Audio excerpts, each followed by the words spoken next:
Hey everyone, how's it going today? Coach Alvarez here, back at you with another episode, Coffee with Coach. A lot later than normal, but for good reason. Just got home a little while ago. Just came back from Mr. Ted Kalloway the second, his memorial service at a local church here in Fort Worth, Texas, and wanted to share some of my thoughts on the memorial service and stuff like that. Just some things that have been on my mind for the last hour or so since I left. If you're not following me, if you're just now catching this video, I had a student, blue belt, dedicated individual to jiu-jitsu, just recently passed away, and just earlier this morning, the service was at 9:30. Was there for a couple hours and then went and got something to eat and then just got home. So had some time to reflect a little bit on the services. And also what I wanted to do is I shared a week ago or whatever that was when he first passed, my thoughts on him from the time that I've known him in jiu-jitsu for a couple years.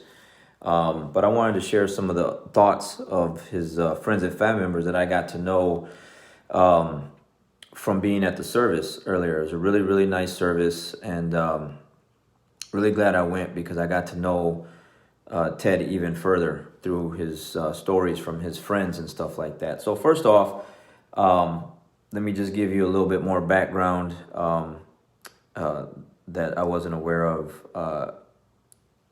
some of the things that he's done. Okay, so first off, because this is the handout they were given, so it's a nice little handout. Awesome picture of Ted, and then they got a bunch of pictures on the inside. It's just a really nice service. So, and on the back of it is what I'm going to read. Okay, so Ted was born in Maryville, Tennessee, on September 1st, 1980. He attended Maryville College for a short time, but then decided to join the United States Navy, where he became a search and rescue swimmer. After leaving the Navy, Ted attended and graduated from the University of Tennessee, Knoxville, and then began his career as a recreation therapist to special needs clients. He later married his wife, Courtney, on January 22nd, 2011, in the snowy mountains of Maryville, Tennessee. In 2014, Ted and Courtney welcomed their son, Shepard, into the world, with their daughter, Cora Ray, to follow in 2018. Being a father was one of Ted's greatest joys. In 2016, Ted joined the Texas Air National Guard and was just promoted to the rank of Staff Sergeant. Ted was an incredible friend, and his servant heart took him many places to help those in need, whether it was a hurricane relief in New Orleans, a missionary base in Hawaii, a camping ministry in Tennessee, or years of service in the military. Ted was always living out the Tennessee spirit of volunteerism and the Lord's command to serve the less fortunate. At each stop along the way, he would make new connections and memories that will no doubt fill the hearts of those who knew him across the globe. Consistent with his life, Ted's body was donated to others and to science through Life Gift and the Forensic Anthropology Center at the University of Tennessee. And then it just talks about where the flowers go in Ted's honor at the Eagle Rock Camp that he just spent a lot of time at, donating his time and stuff like that. So really good stuff. I just got to know him better today. I got to know him through jiu-jitsu, obviously, and got to know him on the mat, but I didn't know him on that kind of personal level. I did go to his house before, like I mentioned in the other video. He invited me over, and come to find out through the service, he was just that kind of guy, man. Just a very outgoing, wanted to be around people, wanted to, just a great friend. He had I'm pretty sure it was 3 friends got up there. Some of his closest friends got up there and they spoke.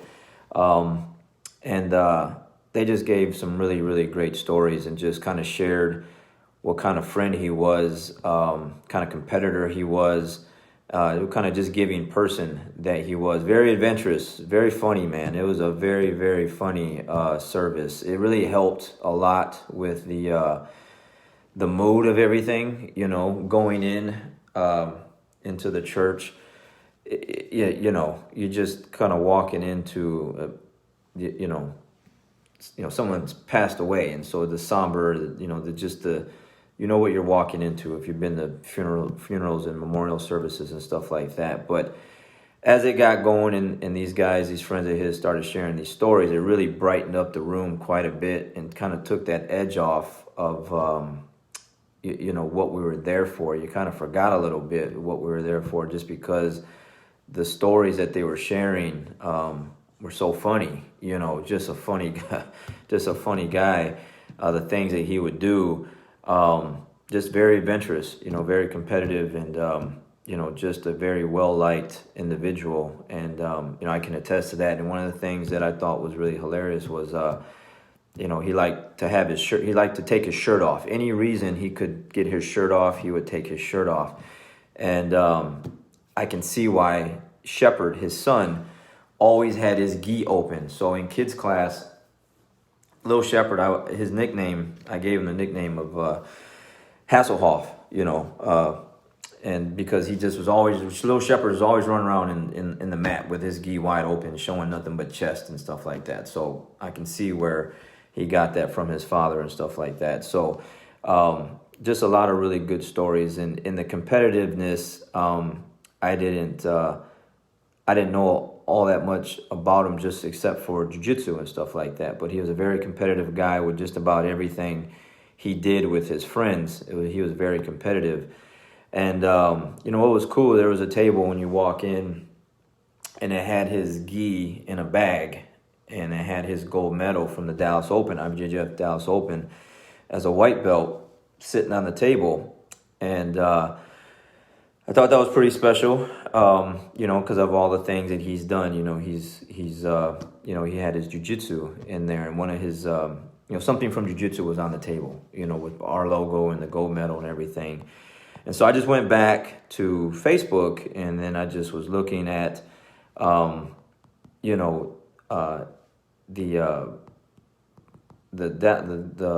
gold medal that he took,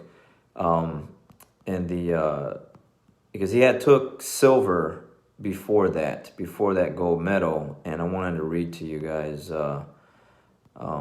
what he wrote on his Facebook page. If I can just get to it, just give me a second here. Oops. No. It'd help if I'd spell his name right? So this is just to kind of share his competitive side to it. So in May 5th, 2019, he shared this post. He's got one picture with his hand raised. He's got a little video clip of him doing work on the mat, but then he's got the picture where he's in second place. And he said, managed to earn myself another silver at the Dallas Open. It's a little disappointing, but I can see the progress I've made and have a lot of lessons learned. I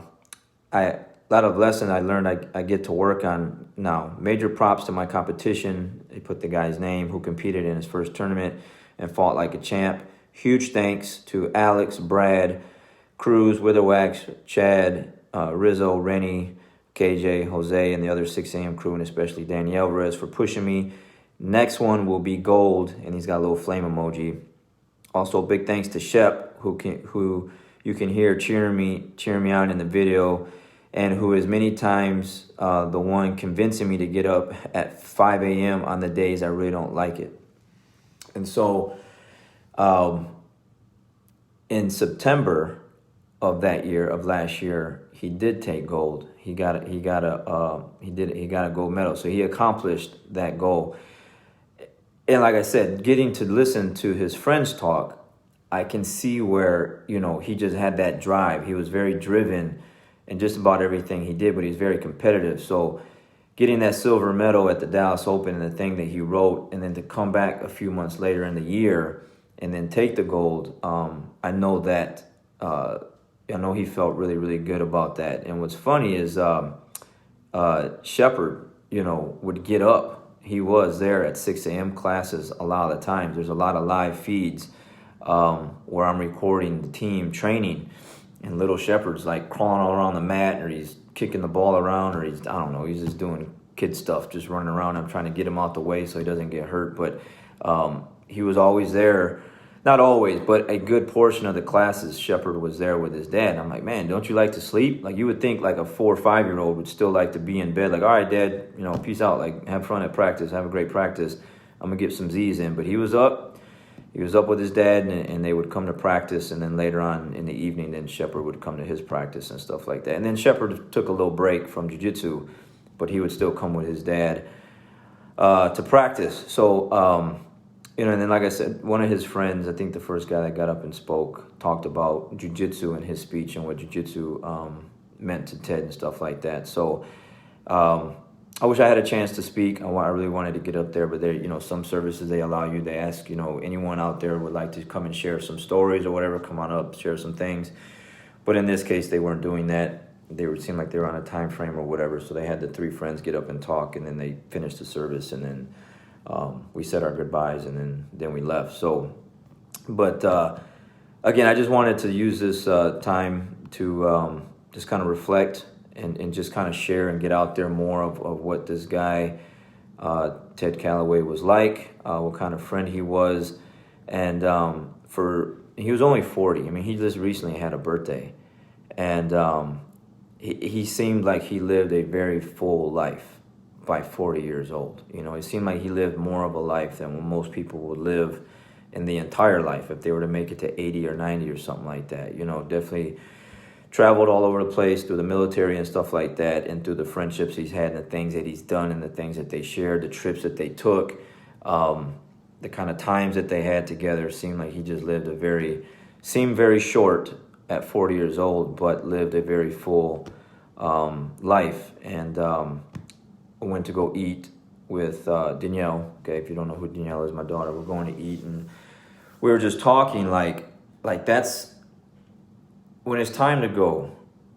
You would want to be remembered like this, not a self-centered, stingy, greedy individual that doesn't help people, all about themselves kind of person. You would expect that all of you watching, or anyone that will watch this at some point, when it's your time to go, because we're all going to go, you would want to have people get up and say some very, very nice things about you, like they did Ted here. He just had a big heart. He was a servant. He liked to help people. That was just him.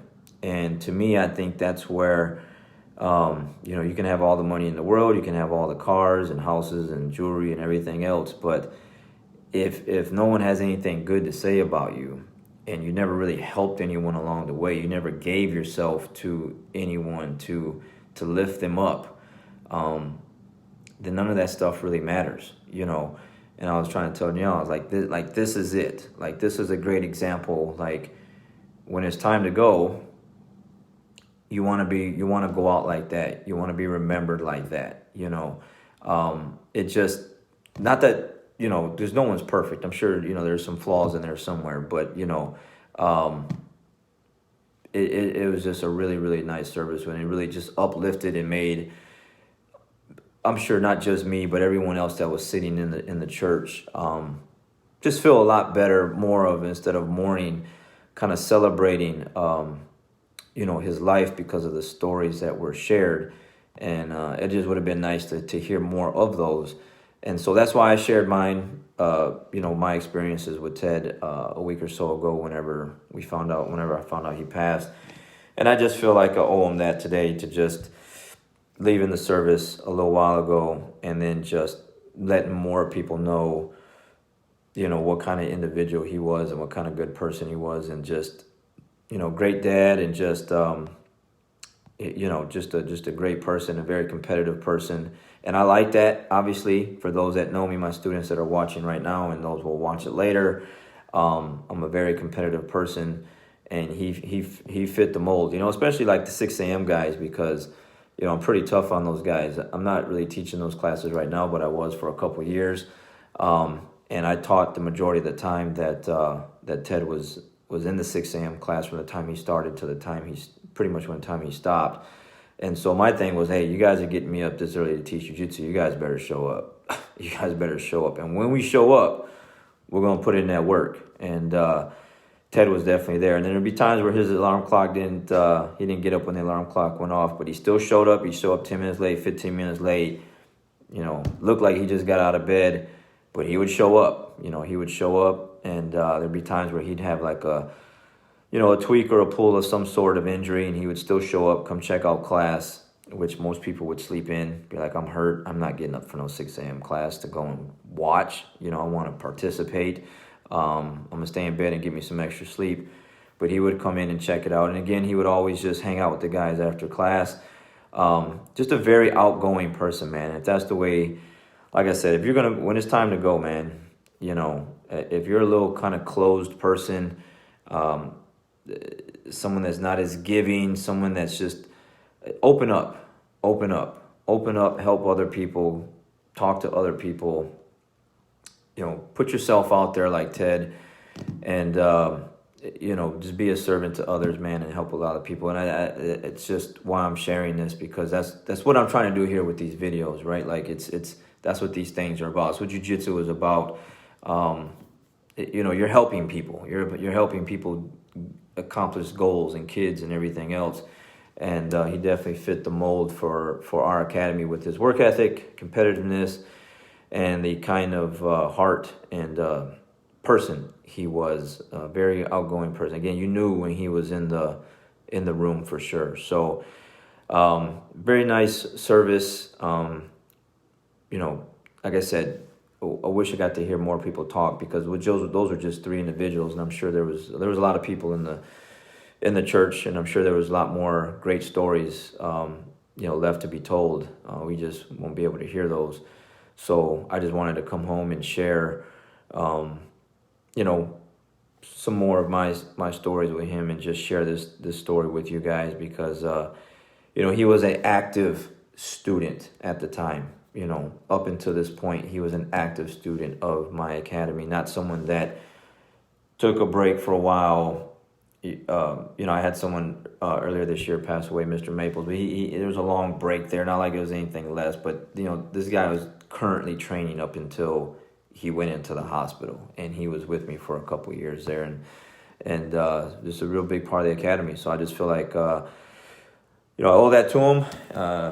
Again, this is what he looks like. Okay, my man Ted, and I really pray and hope and wish the best for his wife and his son. He's leaving behind 5-6-year-old son and a 2 or 3-year-old daughter and a wife. So you could send some prayers out to the Kalloway family, because they definitely need it. This is not over. They're doing a celebration of life in Tennessee, where he's from, next month. So anyways, I'll leave it there.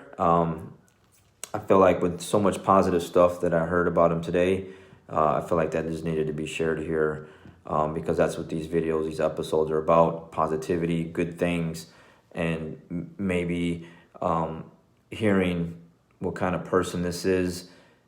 If you're opposite of that, maybe that'll get you to open up to be more, like a Ted Kalloway, and open your heart up a little bit more, and be a giving person, and do some things that can make an impact in other people's lives, because this guy definitely made an impact on a lot of people's lives. So it's really good stuff. So I'll leave it there, guys. You guys have a great rest of the day. Be positive, and then again, you don't know what tomorrow brings or what later on brings. So win at life, make things happen, and keep pushing forward. All right, we'll catch you guys on the next one.